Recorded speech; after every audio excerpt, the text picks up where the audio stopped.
10 tips for new ESL teachers. Becoming an ESL teacher can be scary. You are teaching students in a language different from their own, helping them communicate and giving them the opportunity to improve all related skills. In today's video, I will share 10 tips for new ESL teachers. Chunk lessons. Student concentration can only last a few minutes, especially with younger learners. So instead of doing long lectures or stretched out activities, break your lessons into shorter, more manageable chunks. Introductory activities to get students to talk. Explanation of the topic of the day, an overview of what students will be doing. Practice activities, explaining grammar with examples. Get them to practice, produce, and present to class. Final ending activity. Perhaps a group or review game. We can see through social media apps like TikTok that student attention spans are becoming shorter. To be honest,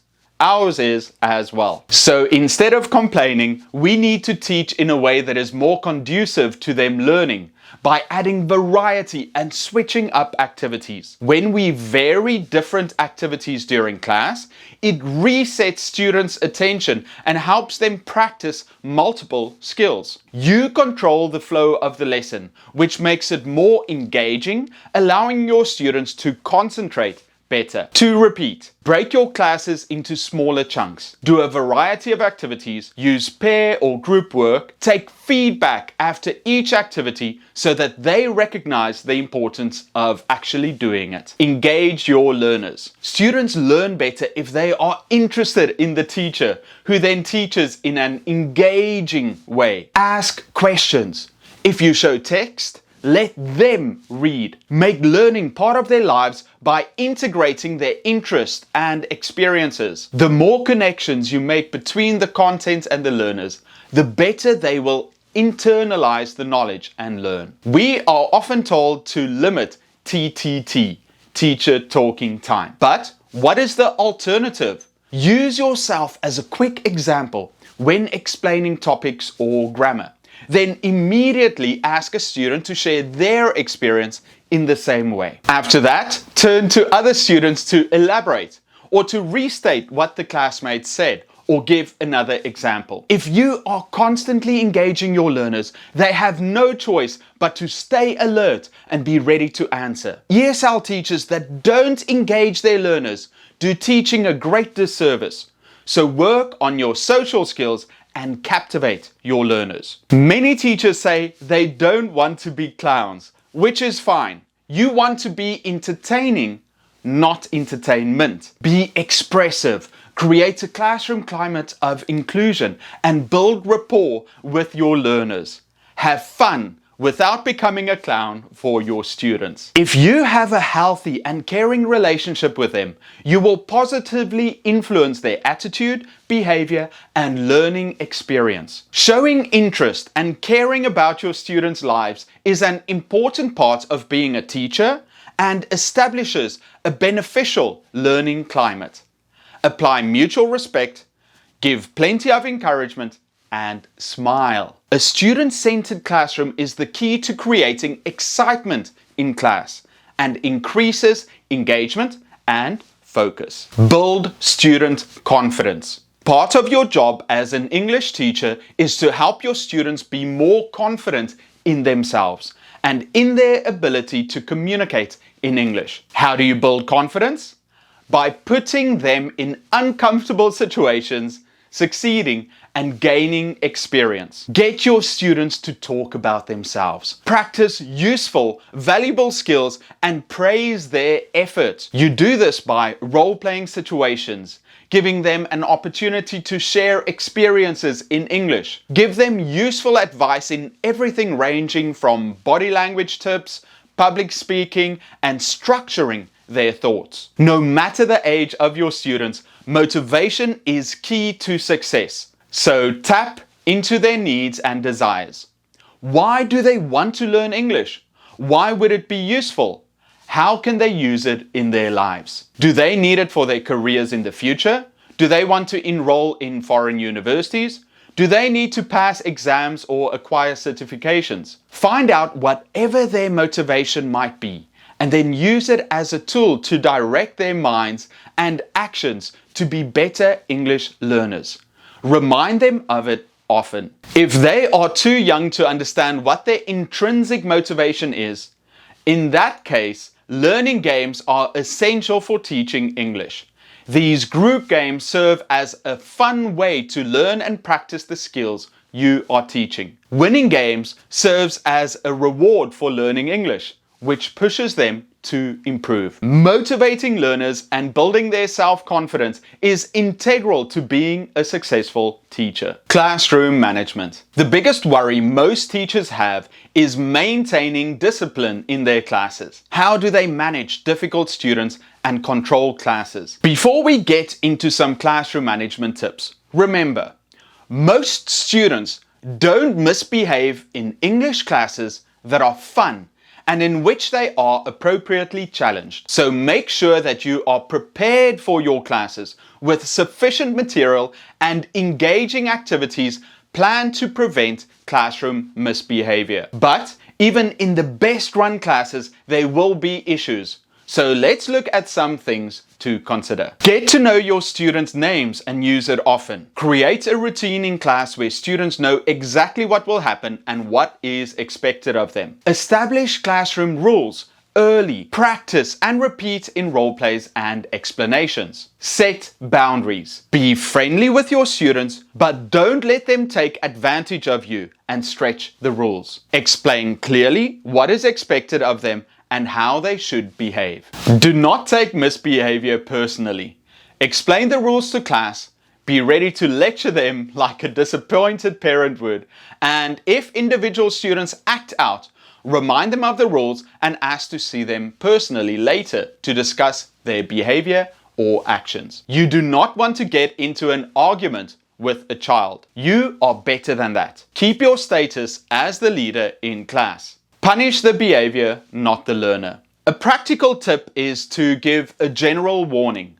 Then, if it persists, write the name of the student on the board. If they continue, follow up with strikes. After 3 strikes, ask to see them after class. Remember, the best way to avoid misbehavior is to stop it before it happens. Look out for students that are not on task. Set them to work. Have fun engaging classes that help them stay focused and out of trouble. Number 5, clear communication. Speak slowly, loudly, and clearly. Use simple words to teach, explain, and give instruction without overcomplicating things. It doesn't matter if you speak with an accent. The important thing is that your students understand you. How would you feel if you were trying to learn something, but the teacher wasn't clear in their communication? Over-enunciate. I often see teachers speaking to their learners as if they were native speakers. Fast, using slang and idioms, overcomplicated vocabulary, and too many contractions. Can't, wanna, should've. Hi everyone, today we're going to talk about hobbies. What's your favorite recreational activity? What? Cat got your tongue? They justified by saying that the students should become familiar with it. No, don't do that. Slow down. Be clear, especially at the start. Later, you can progressively speed up. Hi everyone. Today, we will talk about hobbies. Jenny, do you like music? Who is your favorite singer? When it comes to students using their native language, the less they use, the better for their English growth. In many classes, there is a no home language rule, but it depends on you and the level of your learners. Also teach common English instructions that you will use in class. Some teachers place posters around their class with instructions translated into the student's language. This will make their and your life easier. Also, engaging. Don't be monotonous in your speech. Add character and cadence. Be expressive when you teach. Students look at your facial expressions for clues and pay better attention if the teacher expresses emotion with their voice. High, low, a little faster, a little slow. Teachers are actors at heart, and you have to captivate your audience to keep them engaged. Number 6, multiple skills. English has many different skills students have to learn, the most important of which is speaking. But you should practice multiple skills at the same time, as it allows the students to learn in many ways instead of only relying on one. Explain verbally, write instructions on the board, give them examples, ask them questions to check their listening and understanding. Insert grammar you want them to learn. Give them opportunities to practice their speaking with a partner. It could include situational role plays and practical lessons that prove useful to students in their lives. Many teachers believe that we are preparing students for future jobs or traveling. But education should be practical. When students learn things that they feel are applicable in their lives, they realize the value and learn to show off to their peers and parents. When it's useful, they learn better. We are also fortunate that there are many sources of authentic material to use in the modern world. Find out what their interests are, what they are watching on YouTube, what games they are playing. When creating dialogues, set it as popular characters or current celebrities.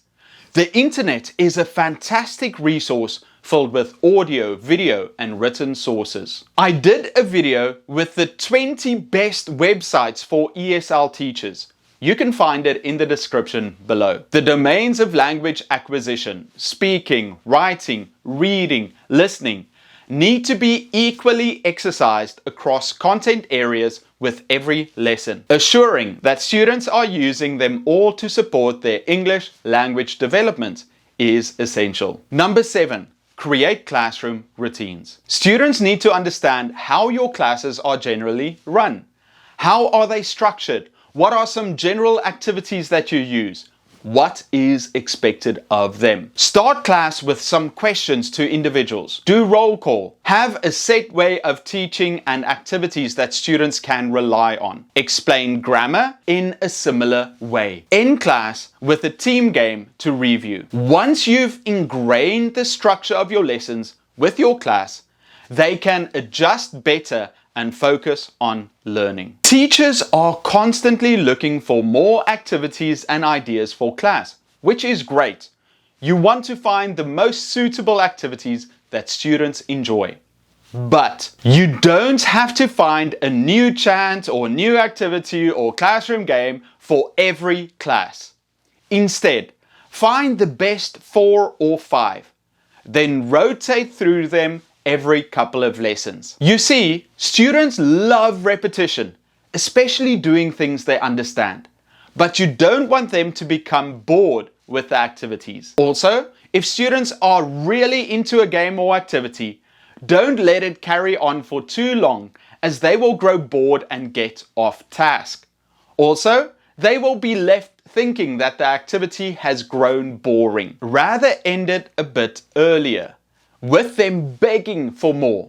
Then, a few classes later, when you do the activity again, they will love repeating it. Number 8, repetition. Repetition equals retention. For many language learners and their teachers, repetition is highly valued, whether it be repeating vocabulary, grammar, conjunctions, sounds, or phrases. It is so ingrained in many people's thoughts on education that they find it hard to see language learning without this practice as a core part of it.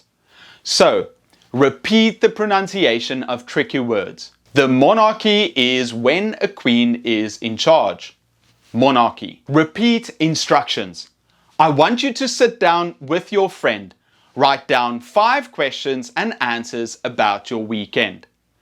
Write down 5 questions and answers about your weekend. And when a student makes an error, a softer way to fix it is to repeat their sentence correctly. She is playing computer every day. Oh, really? She plays computer every day. Repetition also supports comprehension.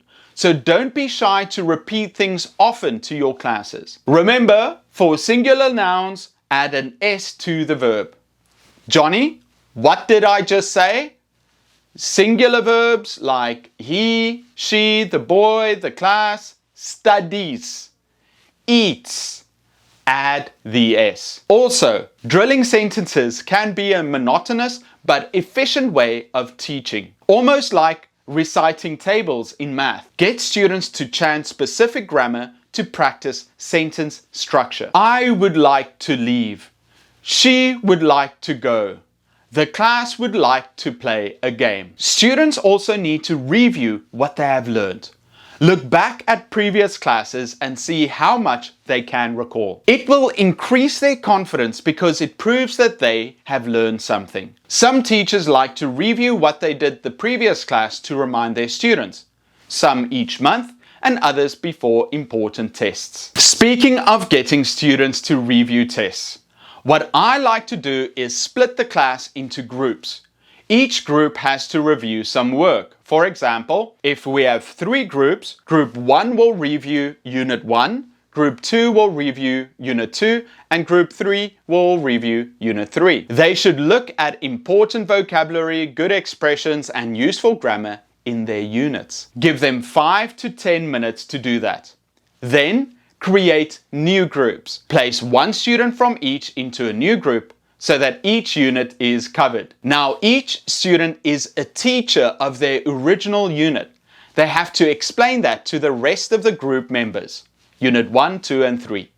Just a fun way of getting the students to review. Number 9. Positive classroom atmosphere. Students need a safe and supportive learning environment, especially when learning a foreign language. As their teacher, it's your responsibility to create a positive climate in which they can learn, practice, and flourish without fear. While you need to draw attention to certain language errors, you can't be too critical or judgmental.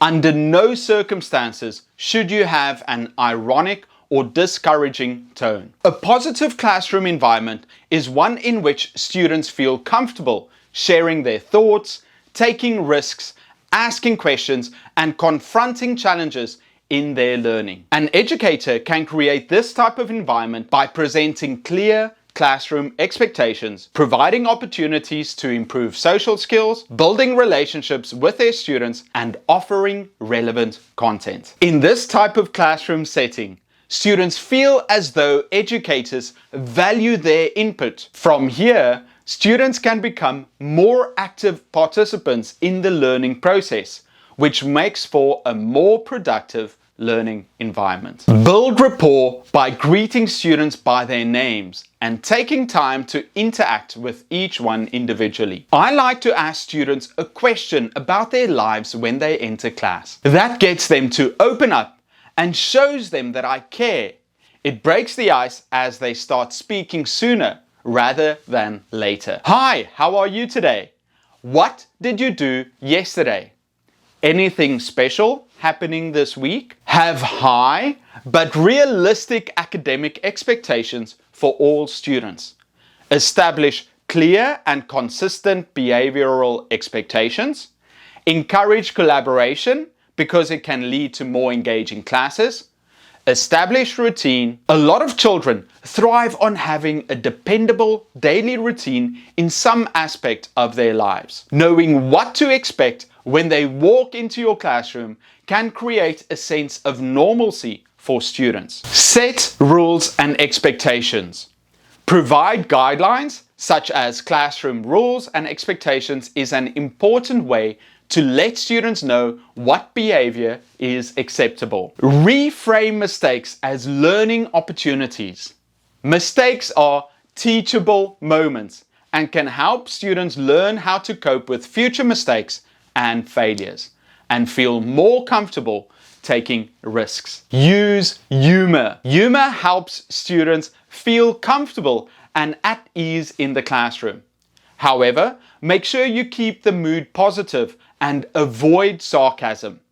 Help students access the support they need. Students should feel free to ask you questions about the content or activities. A positive classroom environment is one where students are able to express their feelings. Encourage students to let you know if they or their peers are feeling overwhelmed or stressed. Help them learn to ask for what they need. Number 10, feedback. As a teacher, you have to correct mistakes. This is your responsibility. Otherwise, your students may not improve their accuracy or fluency. In most cases, we want our students to feel safe in our classes, so we don't overcorrect everything they say. Prioritize the mistakes and correct the most important issues. Identify patterns in their mistakes and be realistic. Not every single error has to be corrected. Students may feel estranged and unwilling to contribute more to a lesson if you stop them every time they make a mistake. Instead, we have to focus on what is important and guide them to fluency. So, in the case of accuracy, we can explain and fix errors immediately. In my case, I immediately fix common errors that students shouldn't be making. Hi Sarah, how are you? I'm fine, and you? Good, but we have to say and you. In Korean, they write and you as and you, but I want you to say and you. If we want to focus on fluency, we wait till later to help them. Let students complete their speaking, then find an unobtrusive moment to correct their error. One way of doing it is to take notes about the mistakes your students make while performing in class. Then give general feedback to everyone without using their names. How to give positive feedback. I like to use the feedback sandwich. Praise them for something they did well, give them corrective feedback, and end with another kind word to keep them motivated. Thank you, David. I enjoyed your passion for the topic. But remember, I want an introduction where you introduce yourself and a call to action at the end. But I really enjoyed the funny pictures you chose for your presentation. Regularly check that students understand the lesson. When teachers regularly check the understanding in the classroom, students become increasingly aware of monitoring their own understanding, which serves as a model for good study skills. It also helps ensure that students are learning, thinking, understanding, comprehending, and processing at higher levels. Don't simply ask, "Are there any questions?" This is not an effective way to gauge what all students are thinking. Waiting until the end of class to see what people know is not going to provide timely feedback. Also, don't assume that students understand because they smile or nod their heads. Sometimes they don't want to be embarrassed. Instead, ask meaningful questions to individual students to check their understanding. John, what's the time right now? Jenny, what time do you eat lunch? Oh, you don't know? James, can you help her out? What time is lunch? Taking a moment in class to question students will not only help you see how much they understand, it gives them an opportunity to show what they've learned and places you in the role of leader, the one asking questions. To be an ESL teacher is all about being mindful. Mindful of your students, mindful of what they want to achieve in class, and mindful of our role as facilitator to access that knowledge and skills. Watch this video for 10 tips for new teachers.